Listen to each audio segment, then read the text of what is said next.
If you're new here, hi, how are ya? We don't usually do things like this, but today I am going to be drinking some coffee and answering some questions, so let's get into it. I just wanted to start off by saying, wow, thank you so much for all of the love, all of the support, all of just the light, I guess, quite literally. I mean, you guys are so amazing, and what is so incredible about this journey, being a tarot card reader on YouTube, is that it's not just about me. I know so many of you now individually by name. We FaceTime, we talk, we're friends, and I just really feel like I have manifested my soul family. So this is not really just about a journey as me as a tarot card reader. This is about you guys as well, the watchers. So before I answer some questions about how I got into tarot and why I became a tarot card reader, I just want you guys to give yourself a little pat on the back and just be very proud of yourself for being a watcher, because you're here and you're important and all of this matters on both sides. So I just want to say I am so grateful for you guys and all of the comments, all of the love, and just sort of this community that we have formed. All right, so I'm gonna take a sip of coffee and we're gonna start with the first few questions. So basically, how did I get into tarot? Why did I start tarot? How do I make this short? I was having a midlife crisis. Basically, I was born and raised in Los Angeles, in Venice Beach, California, and I was raised by two hippie liberal Scorpios, shout out mom and dad, who exposed me to a lot of weird things at a young age. Not that they were into tarot or anything like that, but they were definitely into astrology. I remember the day I was born, my dad did my birth chart on the spot, and all the doctors in the 90s were like, what the fuck is that? And I just remember growing up and them always kind of being very open-minded. I never got grounded. I never got things taken from me. I never had a curfew. I could cuss. I could smoke weed in front of them. I could have boyfriends. Like it just, anything kind of went with my parents. Although the ironic part about that, you guys, is I was a goody two-shoes. I took it upon myself to be super responsible and to get straight A's and take AP classes and go to college and all that bullshit.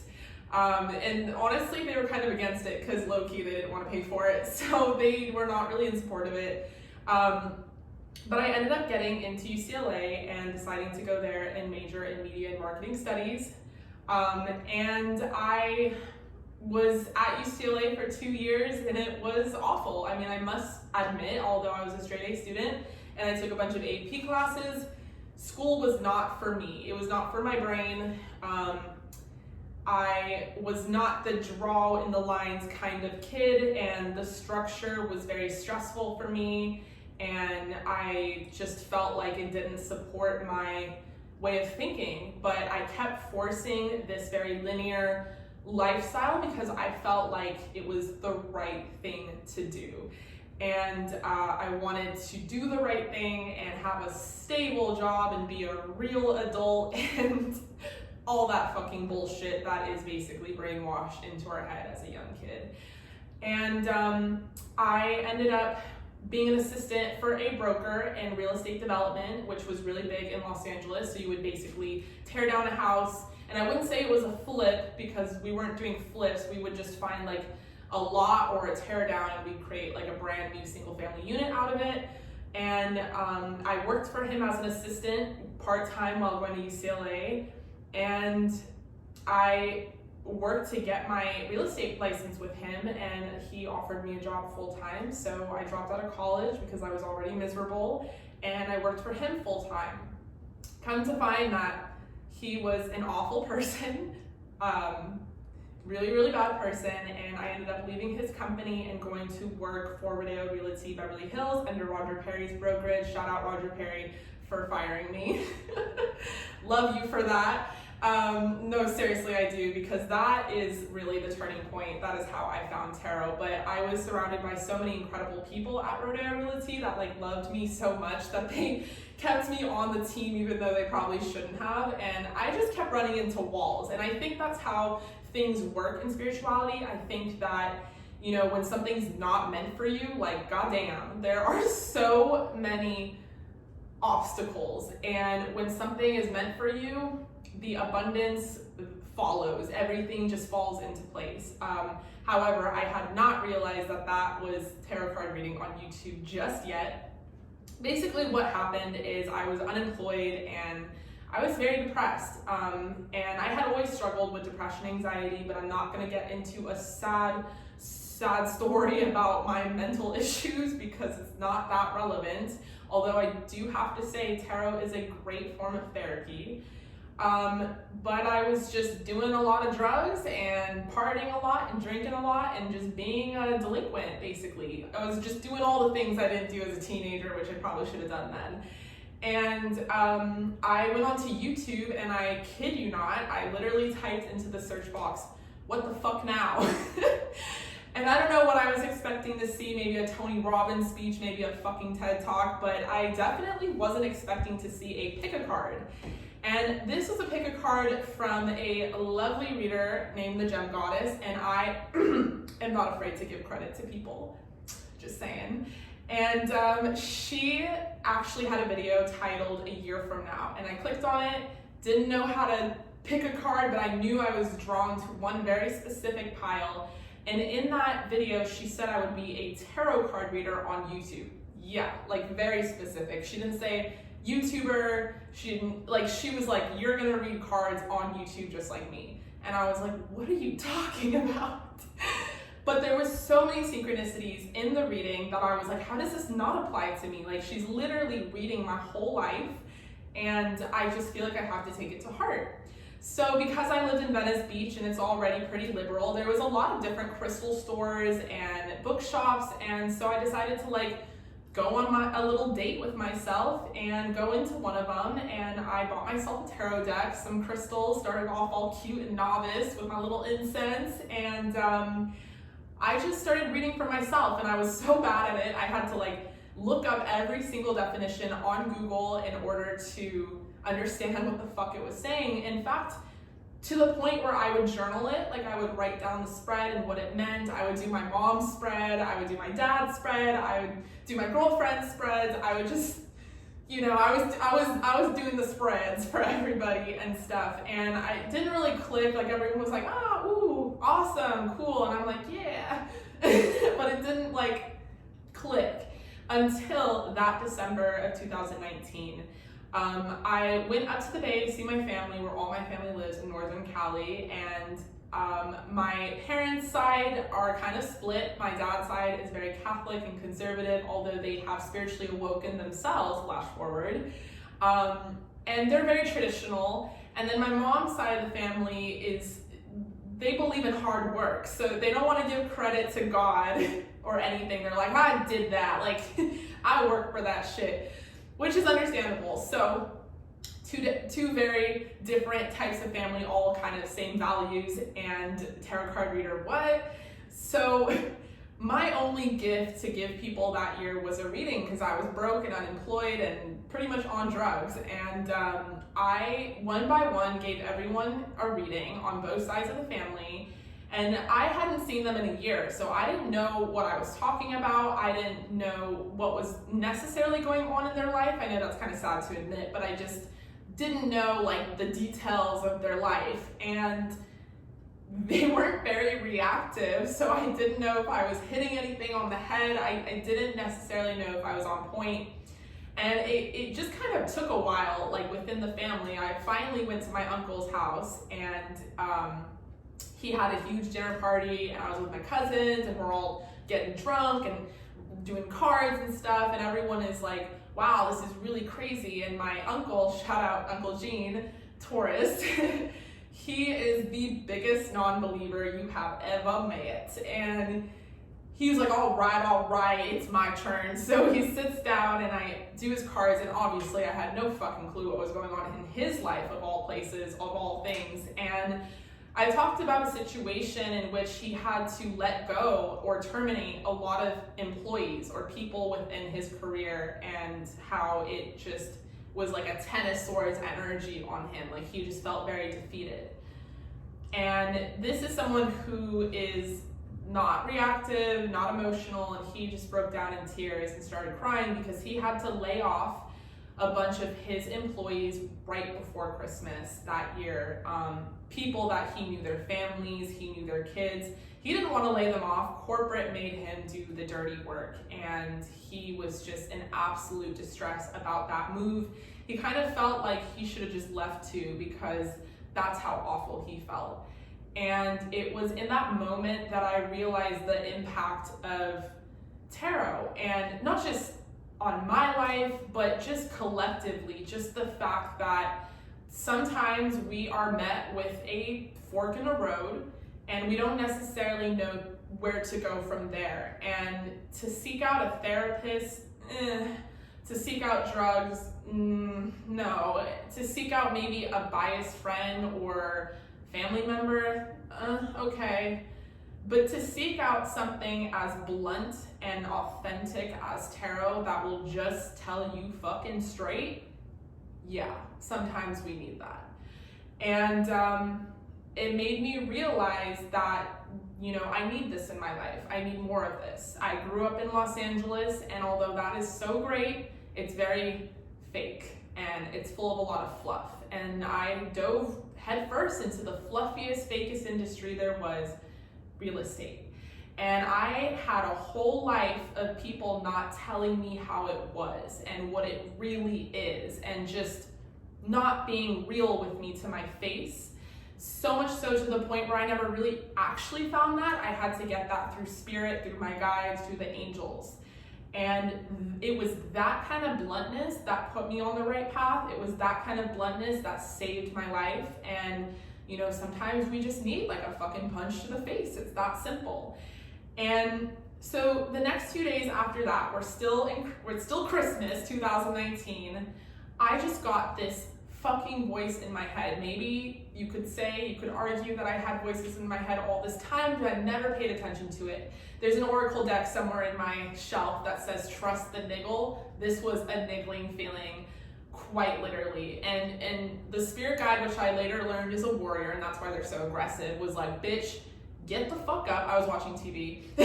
Get the fuck up, you unemployed bitch, and put your phone on a whatever and record yourself doing a pick a card like you see on YouTube. And I was like, me? And they're like, yeah, you. And I was like, okay.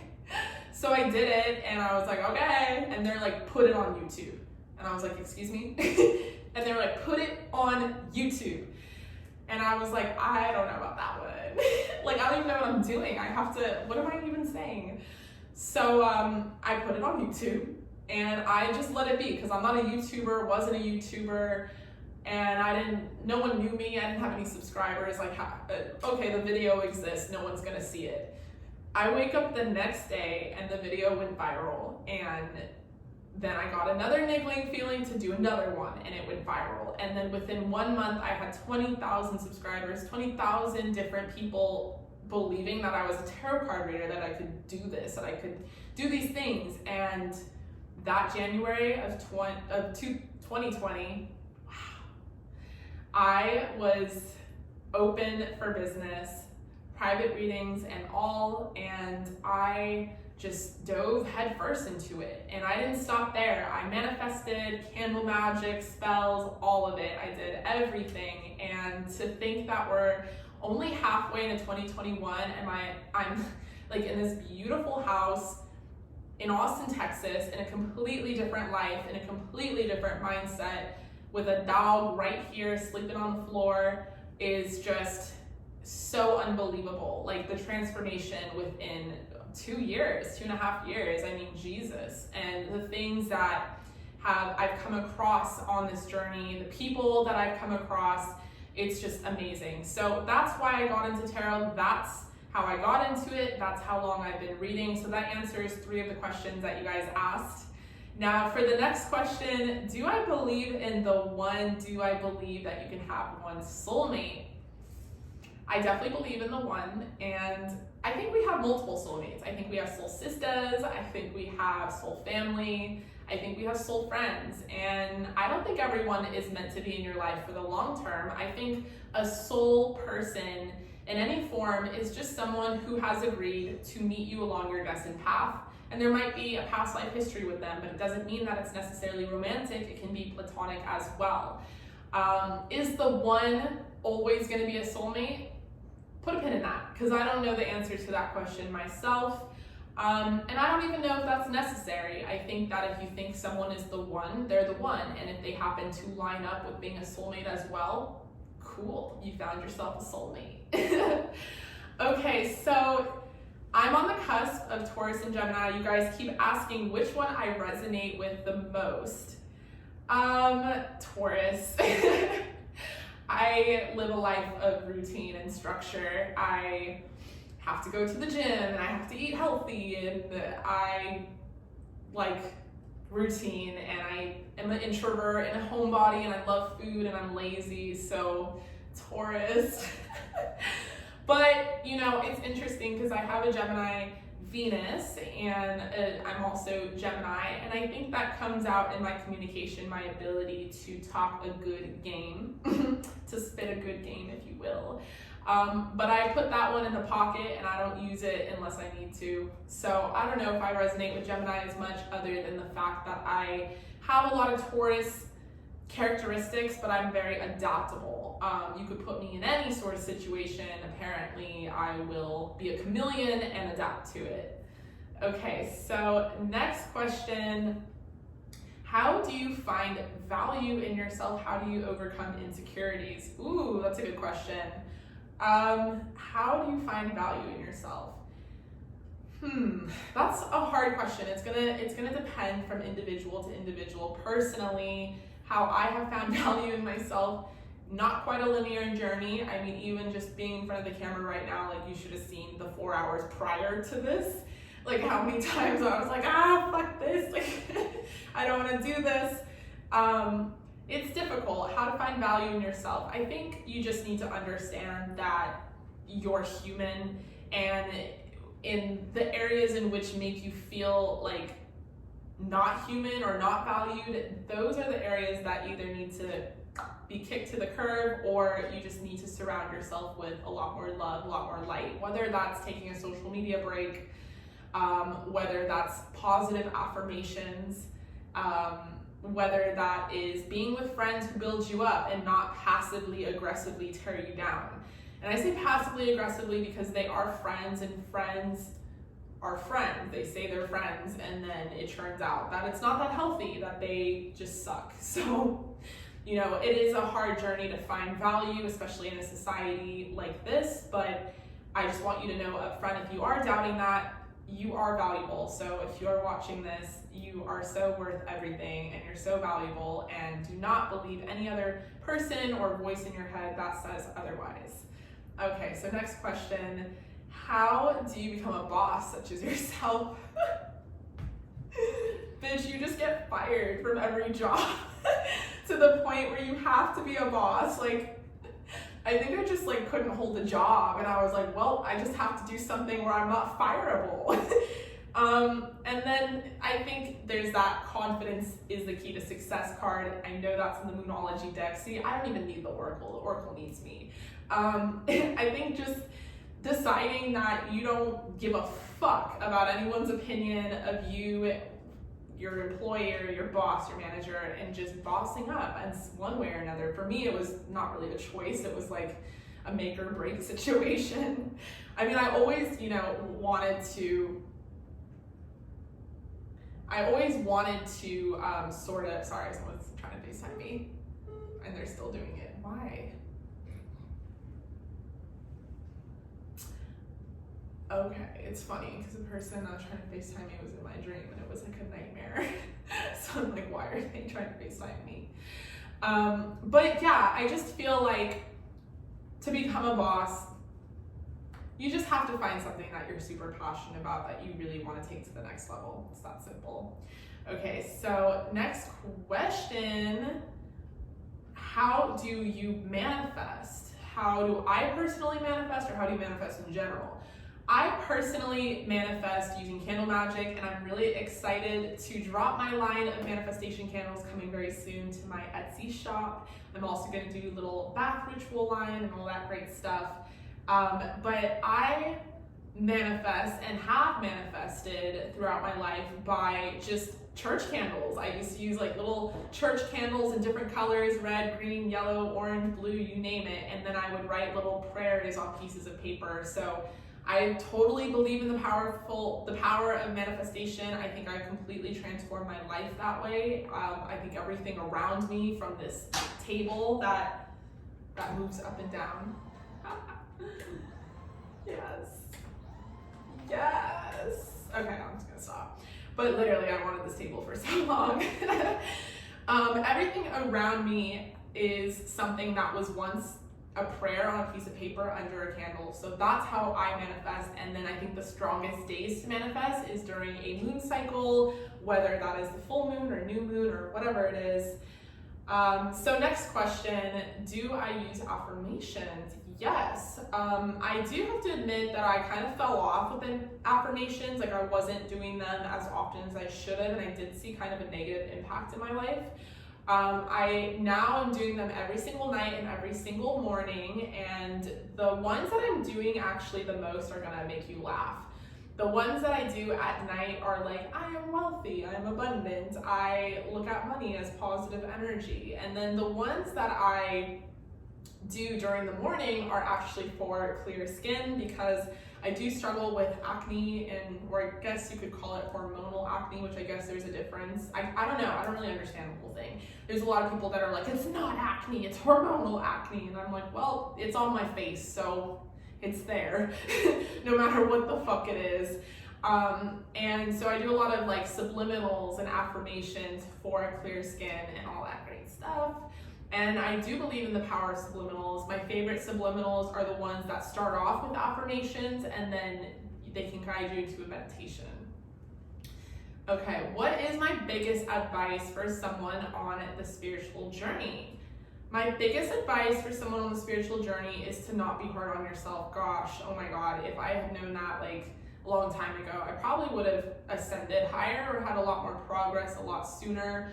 But it's easy for us to second guess ourselves. There's going to be a lot of different divots and plummets within your awakening. It is not a linear process. It is not something that, you know, is just boom, boom, boom, boom, and you're just escalating.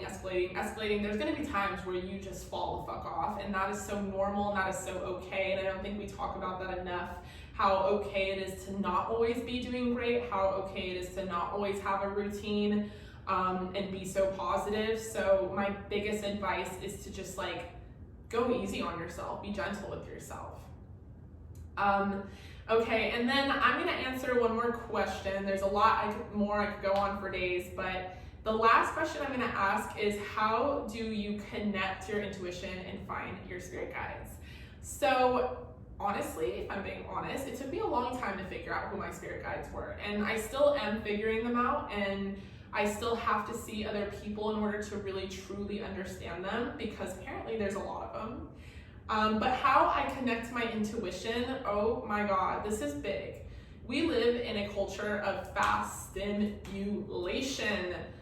It is time to turn off the noise internally and externally so that you can really listen and discern the messages that you might be feeling or receiving or seeing. And because we live in this culture of fastness and craziness, it is hard to do that.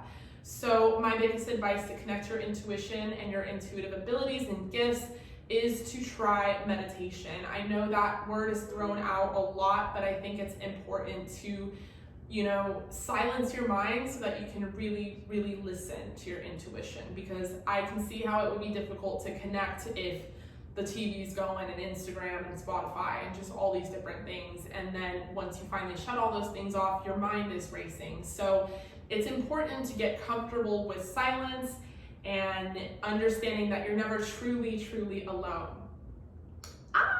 All right, you guys. So thank you so much for joining me here. I really hope that you guys enjoyed that. I didn't drink as much coffee as I thought I would. Whoops. But I hope that you guys did. And I hope you guys enjoyed this.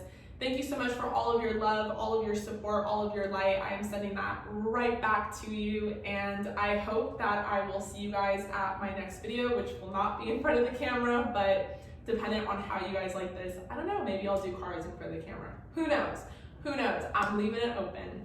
All right, you guys, so I love you. Stay safe, stay healthy, and I will see you all